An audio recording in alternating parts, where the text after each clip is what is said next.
pleased to have you on the Rich Eisen Show. How are you, Kyle? I'm doing well, Rich. Thanks for having me, man. You bet. So what is describe Chip Kelly to me? Who is he? I think Mayock did a pretty darn good job. I'd say a lot of chess players are 4 or 5 moves ahead of the average chess player. Good chess players are. I think that Chip Kelly's a guy who's got 100 moves ahead of him, and he's going to keep him close to chess. Yeah, but nobody saw the move coming of Frank Gore turning around and not coming, and nobody saw the move of DeMarco Murray maybe being available. It just seemed like that's what the whole thing about Chip Kelly. People were thinking he might have been spitballing a little bit, so what did you make about that whole week? Well, the thing that's kind of cliche to say about it, and it really holds true, and it's held true for a long time with Chip, is he doesn't really care who he's got with him as long as they can get down with the culture that he's putting out there, that winning culture where we're just going to wear you down.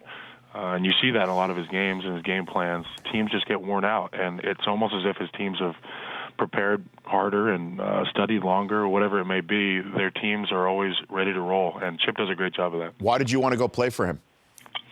Coming out of junior college, I didn't really have a lot of interest from teams because, I had kind of a spotted past coming out of high school. And Chip said, look, are you going to go to class? Are you going to be a distraction? And I said, yes, sir, no, sir. And he said, well, I like the way you play football. Come play for me.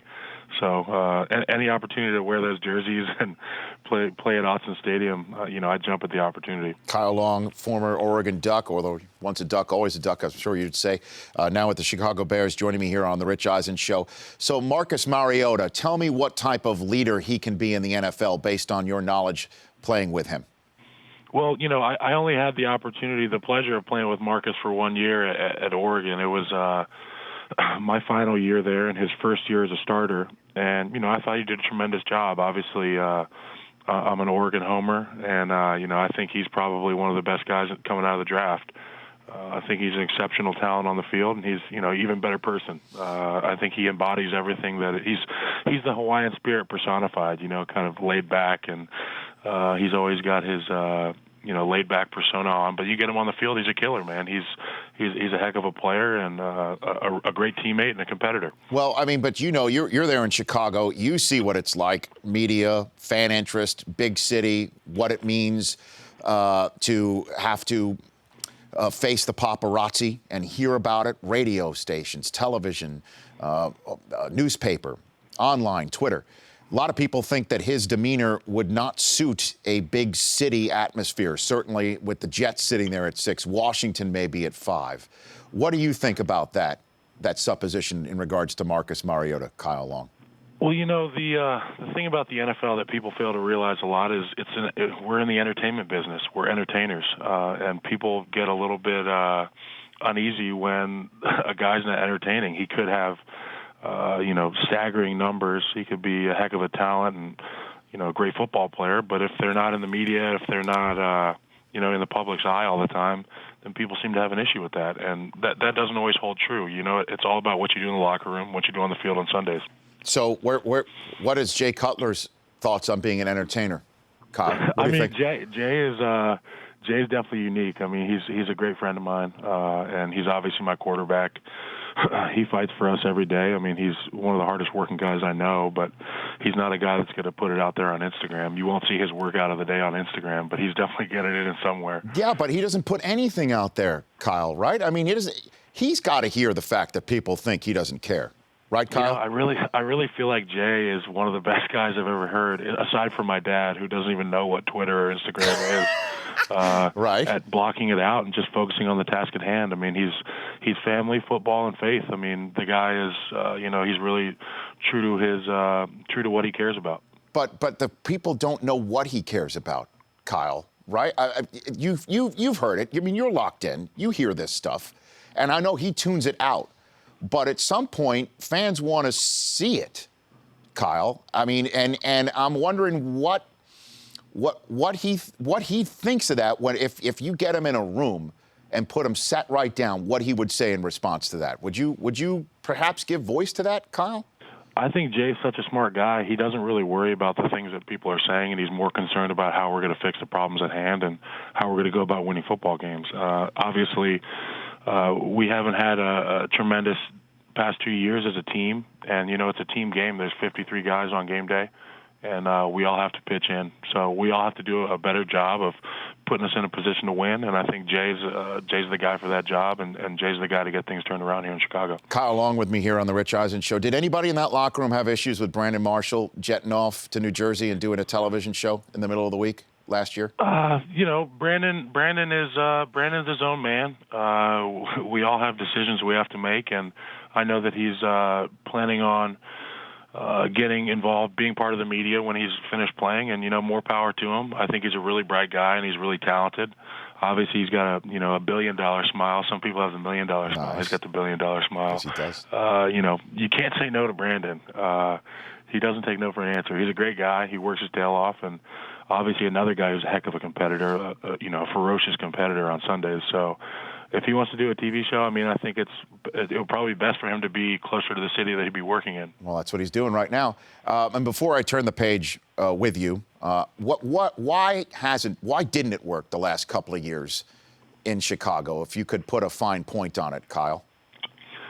Well, obviously, we need to score more points than the other team, and defensively, we need to allow less points than we're scoring. That's the basics of it, Rich. If we can't play defense and if we can't play offense or special teams, good things aren't going to happen. And I feel like we have the right people in the building now to achieve that. It's been very evident to us the past 2 days here at our first 2 OTAs that it is a different culture here. How so? And, How so, Kyle? man, it is. It's almost like.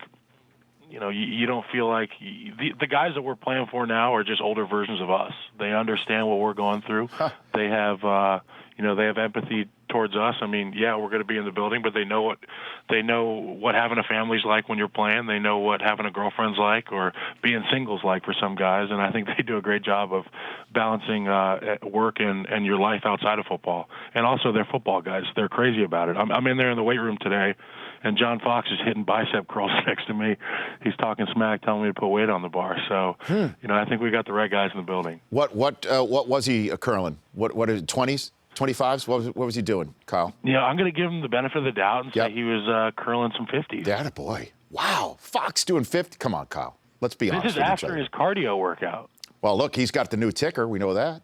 He's looking great. I know, and he's. I think Chicago is going to like him. Fox has got like this way about him that I think fans there, certainly with the last 2 coaches being a little bit of a stoic, that I think Chicago, and that's again why people want to see out of Cutler in Chicago. They want that fire, Kyle. You know what? They want that zombie apocalypse. They want the fuego, man. Yeah, don't you think? Well, we can have that. We have enough. I think we have enough personality in this locker room. I think we're at the personality capacity between Martellus Bennett, myself, and a few other guys in this locker room. Martellus. I think John Fox adds to that. Okay. We got a group of guys that are, there's a bunch of man's men upstairs, and they love football. They love everything that comes about with football, and that's apparent here at Hallis Hall. Now let's get down to the brass tacks before I let you go. You have 60,000 more Twitter followers than your brother Chris. Why do you think that is, Kyle? I'd say market plays into it. Chris is one of the smartest, funniest people I know. Mm-hmm. He is hilarious. I do not have the funny gene that he does. I can act like an idiot, and people retweet it a lot. So. That's where I get a lot of my followers, and I like to say some controversial things from time to time. So you say you have got a common denominator lower than your brothers, is what I'm trying to assess right here, Kyle. Is that what you're saying? However you want to look at it, okay. Rich. I have, 40,000 you said? 60. 60? Don't short yourself. Well, at the end of the day, that's the number. You can look at it however you want. Okay. You can look at analytics. I know Chris is not a fan of analytics. I know. But at the end of the day, that's the bottom line. Okay. Yeah, 20,000 is also the number that you're apparently charging people to go to Zombie Apocalypse Survivor School, as we see on your Twitter and Instagram, Kyle. Walk me through what it's like if I put down $20K to join that school before I let you go. Well, if you don't know, what do they say in... I think it was, what was the movie? I don't even know. They said, if you can't afford it, don't ask. Okay. They said that survival is at a premium. Understood. You got to have the right people there, especially in a zombie survival situation, to walk you through what it takes to make it to the next day or the next week. Right.